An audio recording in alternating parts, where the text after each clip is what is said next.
इस वक्त हम मौजूद हैं लम्भुआ विधानसभा में, जहां से समाजवादी पार्टी के कद्दावर नेता संतोष पांडे, जो कि यहां से 2012 में प्रतिनिधित्व भी कर चुके हैं, वो हमारे साथ मौजूद हैं। उनसे जानते हैं कि क्या है क्षेत्र का समीकरण और क्या चल रही है यहाँ पे समाजवादी पार्टी की साइकिल। संतोष जी, आपका स्वागत है। सबसे पहले तो हम ये जानना चाहेंगे, क्योंकि दोबारा से आप पे समाजवादी पार्टी ने विश्वास जताया है और आपके सामने एक सिटिंग एमएलए जो टिकट काट के यहाँ भेजे गए, तो क्या समीकरण बन रहा है फिलहाल?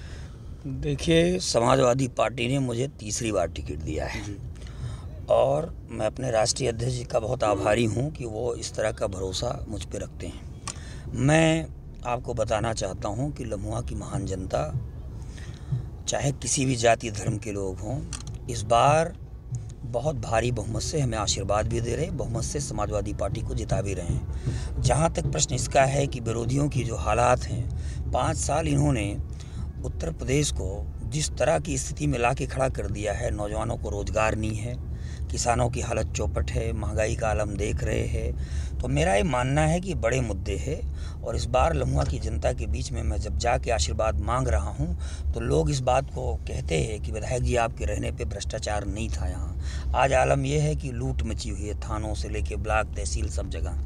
तो मैंने ये देखा है कि लम्हुआ की महान जनता का आशीर्वाद सर्व समाज का मुझे मिल रहा है और लम्हुआ के नौजवानों ने एक नारा दिया है कि इस बार लम्हुआ में 1 लाख पार।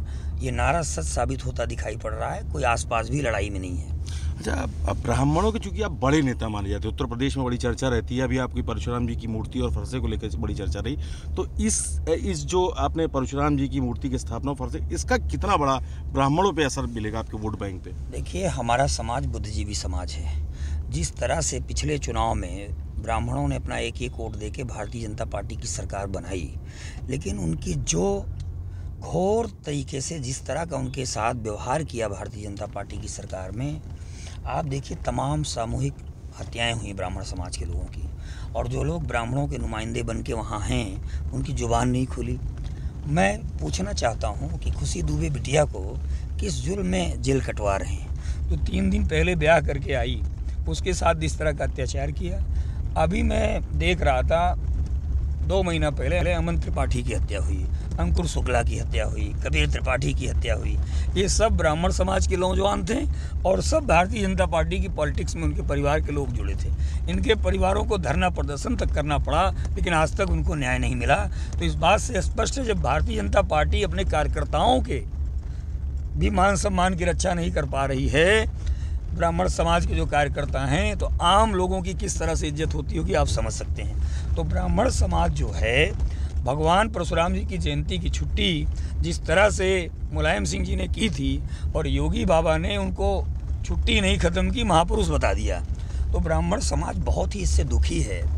और इस बार जब ब्राह्मण समाज वोट देने जाएगा तो अपने मान सम्मान स्वाभिमान पर जिसने चोट दिया है उसके खिलाफ वोट करेगा। अभी आपने एक प्रकरण बताया खुशी दुबे वाला, जो कि विकास दुबे से जुड़ा हुआ है, तो विकास दुबे के एनकाउंटर को आप कितना सही मानते हैं? देखिए, पुलिस का अपना एक कार्यशैली होती है, कोई अगर अपराध करता है तो पुलिस कार्रवाई करती है, लेकिन मैं मानता हूं जो उनका तरीका था वो बिल्कुल ठीक नहीं था। मैं विकास दुबे के पक्ष में बिल्कुल नहीं हूं, लेकिन एक भारतीय जनता पार्टी की जो सरकार की मुखिया हैं, वो धर्म के सबसे बड़े ठेकेदार बनते हैं। जब कोई व्यक्ति महाकाल में दर्शन करता है तो हिंदू धर्म में आस्था रखने वालों की मान्यता यही है कि महाकाल का जो दर्शन कर लेता है उसकी अकाल मृत्यु नहीं होती। जब वो महाकाल में सरेंडर कर रहा है, उसके 4 घंटे बाद ही पुलिस एनकाउंटर कर दे रही है। तो आप हजारों वर्षों की जो हमारी मान्यता है, परंपराएं हैं, जो आस्था है, उसके साथ भी आप खिलवाड़ कर रहे हो। तो मेरा मानना है कि भारतीय जनता पार्टी की जो सरकार है, जो मुख्यमंत्री हैं, उनकी जो भाषा है, कभी कहते हैं ठोंक दूंगा, कभी कहते हैं गर्मी निकाल दूंगा। तो मैं कहना चाहता हूं कि उत्तर प्रदेश की महान जनता इनकी गर्मी समाजवादी पार्टी को वोट देकर निकालने जा रही है। एक बहुत अहम सवाल जो ये कि ब्राह्मणों के आप बड़े नेता हैं, मैंने पहले भी पूछा था आपसे, समाजवादी पार्टी का झुकाव ब्राह्मणों की तरफ इस विधानसभा चुनाव में कितना देखने को मिल रहा है, चूँकि आप पे बड़ा दायित्व भी दिया था पार्टी ने?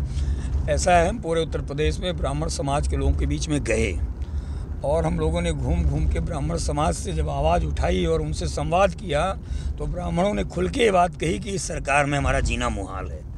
और मैं देख रहा हूँ जिस तरह की भागीदारी हमारी पार्टी में ब्राह्मणों को मिली है, करीब 52 टिकट समाजवादी पार्टी ने ब्राह्मण समाज के लोगों को दिया है। तो उससे बात दिखता है कि ब्राह्मणों का रुझान क्या है। और ब्राह्मण समाज इस बार मैंने कहा कि वो योगी आदित्यनाथ की आताई सरकार को उखाड़ फेंकेगा और अपने अपमान का बदला जरूर लेगा। बात इस जिले पे अब आती है कि जिले की 5 विधानसभा में 4 पर भारतीय जनता पार्टी ने 2017 की विधानसभा चुनाव में कब्जा किया था। एकमात्र सीट जो सपा के खाते में आई थी वो इसौली विधानसभा। अब की क्या सिनेरियो रहने वाला है? इस बार 5 की 5 सीट सुल्तानपुर में समाजवादी पार्टी जीतने जा रही है। कोई कहीं लड़ाई में नहीं है। जब रिजल्ट आएगा तो आप देखिएगा भारतीय जनता पार्टी के हाथों से तोते उड़ जाएंगे। मैं इसलिए बात कह रहा हूँ कॉन्फिडेंस के साथ कि इसी ज़िले में हम लोग 2012 में 5 विधायक जीते थे।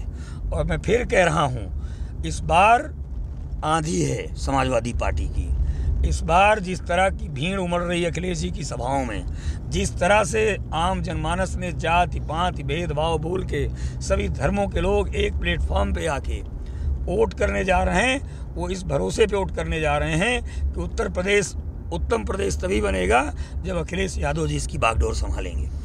तो ये थे संतोष पांडे लम्बुआ विधानसभा से। अभी मैं इनके साथ चुनावी चर्चा कर रहा है इन्हीं की गाड़ी पर।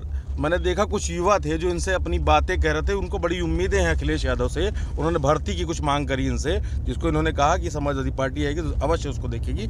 अब देखते हैं आने वाला 27 मार्च 2011 को क्या रिजल्ट लम्बुआ की जनता देती है।